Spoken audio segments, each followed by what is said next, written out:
আজকে আমি আলোচনা করব একটি গুরুত্বপূর্ণ বিষয় নিয়ে। আজকের বিষয় হলো আপনি কিভাবে যে কোনো মেয়ের স্তনে চুম্বন করে মেয়েটিকে পাগল করে দিবেন।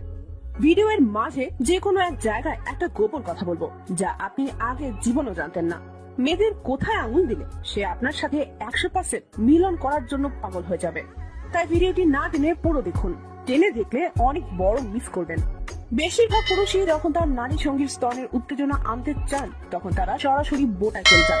পুরুষ মূলত মনে করে যে যেহেতু স্তনের বোটায় মূলত উত্তেজক অংশ, তাই শুধু শুধু অন্য অঞ্চলে সময় নষ্ট কেন। এটা মোটেই ভালো বুদ্ধি নয়। নারীরা আশ্চর্যজনক কিছু ঘটতে যাচ্ছে কিছুক্ষণের মধ্যে সেই আশায় থাকতে বেশি পছন্দ করে। টেনশন এবং এক্সাইটমেন্ট তাদের বেশি পরিমাণে উত্তেজিত করে। নারী তার জায়গার সর্বোচ্চ অবস্থানে গিয়ে মজা অনুভব করে।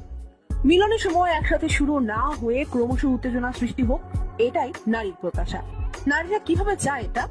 যখন আপনি স্তনে চুমু খাচ্ছেন, এটা অতি উত্তম যদি আপনি দুধের ভিত্তি থেকে শুরু করেন। চুমু স্পর্শ সবকিছুই থাকবে স্তনের ভিত্তির আশপাশ ঘেঁষে। তারপর আস্তে আস্তে সাপের মতো জিবা দিয়ে বোটার আশেপাশে ঘূর্ণন পরিপূর্ণ করুন। তারপর আরেকটু উপরের দিকে পুনরায় বৃত্তাকারে চুমু লেহন এবং স্পর্শ করে অন্য ঘূর্ণন বলয় তৈরি করুন। এভাবে আস্তে আস্তে স্তনের বোটার দিকে আসুন। আপনি যত বেশি সময় নিয়ে বোটার কাছাকাছি আসবেন, তত বেশি সে উত্তেজিত হবে। এই অবস্থায় বেশিরভাগ নারী তার চেহারার এক্সপ্রেশন দিয়ে আপনাকে আহ্বান করবে তার স্তনের বোটা আপনার মুখে নেওয়ার জন্য। এমনকি কেউ কেউ হাত দিয়ে আপনার মাথা স্পর্শ করে তার বোটা চষার জন্য আপনাকে চাপ সৃষ্টি করতে পারে। ধৈর্য ধরুন, এখনই স্তনের বোটা মুখে নেবেন না। স্তনের বোটার কাছাকাছি আপনার কাজ চালিয়ে যান। তাকে আরো ক্ষুধার্ত করে তুলুন। স্তনের বোটা পৌঁছানোর আগে বোটার পাশের বাদামি অংশে চুমু লেহন ও স্পর্শ করুন। এখানে কিছুটা সাবধানতার প্রয়োজনীয়তা আছে। খেয়াল রাখবেন স্তনের বোটায় যেন কোনো ছোঁয়া না লাগে। এবার স্তনের বোটা প্রথমে জিহ্বা দিয়ে একবার লেহন করুন। এবার হালকা ফু দিন লেহনকৃত অঞ্চলে। একটা ঠান্ডা গরম যুক্ত অনুভূতি লাগবে তার স্তনে, যা অনেক নারী পছন্দ করেন। এর পুনরাবৃত্তি পুরো বোটা জুড়ে করুন। এবার কিছুক্ষণের জন্য স্তনের বোটাটি পুরো মুখের ভিতর পুড়ে রাখুন এবং জিহ্বা দিয়ে ভেতর থেকে লেহন করুন। এখন সময় চরম চোষার। স্তনের বোটা আপনার মুখের ভিতর থাকা অবস্থায় আপনার ঠোঁট দিয়ে চাপ দিতে থাকুন। তারপর ক্রমশ আপনার ঠোঁটের চাপ কমিয়ে বোটা ছেড়ে দিন এবং পুনরায় পূর্বের কাজগুলো বোটার মুখে নেওয়া, চোষা এবং ঠোঁট দিয়ে চাপা সেগুলো কন্টিনিউ করুন। এবার বোটা ছেড়ে সমস্ত স্তন জুড়ে পূর্বের ন্যায় আপনার তাণ্ডব চালান। তারপর আবার বোটায় ফিরে আসুন। হাতের ব্যবহার।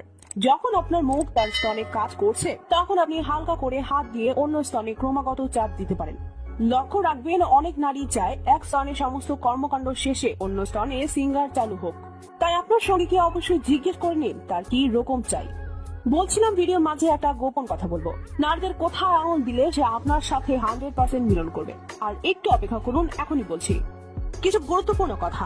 কখনো দাঁত দিয়ে স্তনে বা স্তনের বোটায় কামড় দেবেন না। বেশিরভাগ নারী এটা মোটেই পছন্দ করে না, বরং এতে তার আগ্রহ মরে যায়। কখনো এমন জোরে হাতের চাপ দিবেন না যাতে আপনার সঙ্গী ব্যথা অনুভব করে। আপনি তাকে কানে কানে বলতে পারেন আপনি তার স্তন দুটি কত বেশি পছন্দ করেন। বলতে পারেন, তোমার স্তনের বোটা মুখে নিয়ে আমার মনে হলো যেন অমৃত চুষছি। শুধু স্তনে থেমে থাকবেন না, দুই স্তনের মাঝের অংশটিও চুমু দিন এবং লেহন করুন মাঝে মাঝে। তার কাছ থেকে তার মন্তব্য অবশ্যই জিজ্ঞেস করুন। তার ভালো লাগা খারাপ লাগার কথা শুনুন। এখন আসি সেই গোপন কথায়। মেয়েদের কোথায় আঙুল দিলে সে আপনার সাথে 100% মিলন করবে। তার আগে আমার ভিডিওটি ভালো লাগলে ভিডিওটি একটি লাইক দিয়ে দিন। কমেন্ট করে জানান ভিডিও ভালো লেগেছে কিনা। আপনি যে কোনো মেয়ের নাভিতে যদি টানা 5 মিনিট আঙুল দিয়ে আদর করতে পারেন, তাহলে সেই মেয়ে আপনার সাথে খেলার জন্য পাগল হয়ে যাবে।